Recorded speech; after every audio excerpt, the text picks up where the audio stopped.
So why does the 6 months rule exist?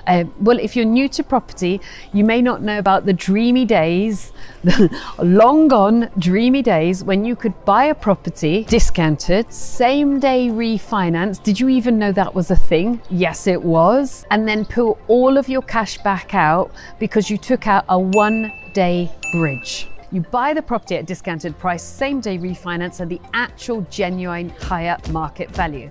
For great discounted deals, that was heaven. And just in case you're asking, did I do that? No.